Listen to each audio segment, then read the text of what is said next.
ചോദിച്ചത് അങ്ങനെ ആരും സമ്മർദ്ദം ചെലുത്തി അവര് വന്നതുകൊണ്ട് പോയി എന്നുള്ളതല്ല. അല്ല അപകടം ഉണ്ടായതെന്ന് വെച്ചാൽ എൻ്റെ ജീവിതത്തിൽ ചെറുപ്പം മുതലേ നമ്മൾ ഒറ്റപ്പെട്ടതായിരുന്നു. ഇവിടുത്തെ ഭൂതം എല്ലാം സന്തോഷമായിട്ടിരിക്കുന്നു, ബാക്കിയെല്ലാം നിന്നെ പോലെ തന്നെ നിന്റെ അയൽക്കാരനെയും സ്നേഹിക്കുക.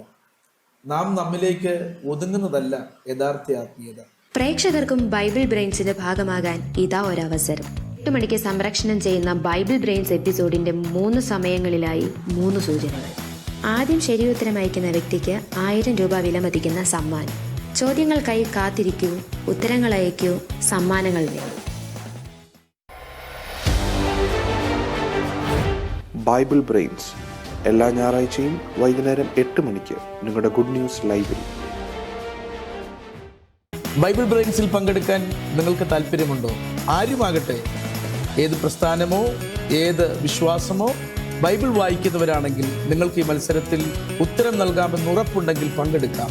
അതിനുവേണ്ടി ഈ താഴെ കാണുന്ന വാട്സപ്പ് നമ്പറിൽ നിങ്ങളുടെ പേര്, വയസ്സ്, സ്ഥലം, നിങ്ങൾ ചേർന്ന് നിൽക്കുന്ന പ്രസ്ഥാനം അവയെല്ലാം രേഖപ്പെടുത്തി ഞങ്ങൾക്ക് അയക്കുക. നിങ്ങൾക്കും പങ്കെടുക്കാൻ ഇതാ സുവർണാവസരം.